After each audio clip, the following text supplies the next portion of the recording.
Jesse No. I thank the Leader very much for the business, and I know the whole House will want to join me in thinking of the victims of the earthquakes in Venezuela, of which we've just had news, and of course the victims of the train crash in Bedford, and of course the victims of what now have been deemed aggravated terrorism-related attacks in Edinburgh. It's been a difficult week, Mr. Speaker, but on a brighter note, I'm sure all will want to join me in celebrating Armed Forces Week and thanking all the men and women across this country and abroad who serve His Majesty in the Armed Forces. And a matter of particular interest, I remind the House, in Herefordshire. Mr. Speaker, we weep for the Scotland football team, but perhaps less so for Peter Murrell, who began a 5-year sentence this week for theft and embezzlement. The Scottish Police asked him in 2024, what does the SNP need over £19,000 of luxury pens for?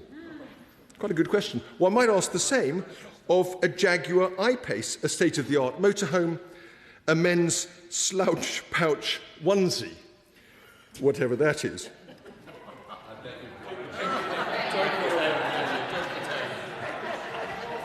I'm not looking for guidance from the chair on this matter. Mr. Speaker, the real question is not just whether Nicola Sturgeon knew or should have known of these thefts, including the sudden appearance of a £2,500 Lalique salt and pepper set on the kitchen table.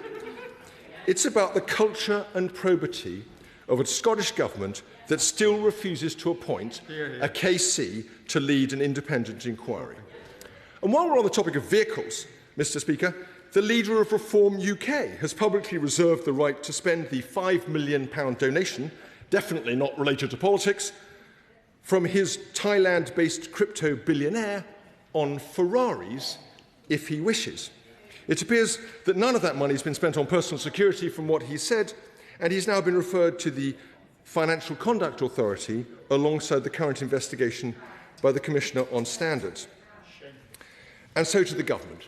Mr. Speaker, I know the House will share my sadness at the tragic decision by the leader not to stand in the Labour leadership election, resulting in a coronation, alas, of the member for Makerfield, and I'm sad to say the rather tawdry sides of Cabinet Ministers trailing their coats.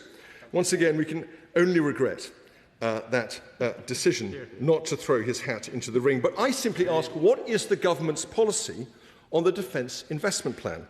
The Prime Minister wants to publish it now, his successor wants a delay, but a Defence Investment Plan that may be reopened within weeks is not a plan. It is a hanging IOU with a NATO deadline attached. Mr. Speaker, I turn now to a matter of the greatest sensitivity, the case of Lucy Letby, members of whose family are my constituents. It is essential to respect the independence of the judiciary in this matter. Nor, crucially, must we ever lose sight of the suffering of the families whose babies died or were gravely injured. But I believe there is also a proper public concern here as to the security of the verdict. Since the convictions, a number of serious and reputable people have raised concerns about the expert scientific and statistical evidence in this case, both the evidence presented to the jury and the evidence that the jury never saw. Those concerns come from neonatologists, pathologists, statisticians, and most recently from Dame Sue Black, one of the country's most distinguished forensic scientists.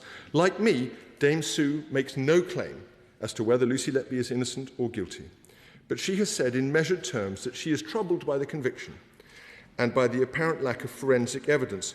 When someone of her public scientific standing speaks in these terms, I do not think the issue she raises can be properly avoided. Her and other expert concerns raise profound questions as to the fairness of the trial and indeed about the status of the evidential test used by the CCRC in considering whether to reopen it. I remind the House that there were no witnesses, no CCTV footage, no forensic evidence, and no confession in this case. Everything, therefore, depended on the testimony of experts. But when it came to the defence, in the words of Dame Sue Black, there were no medical or statistical experts put forward at all.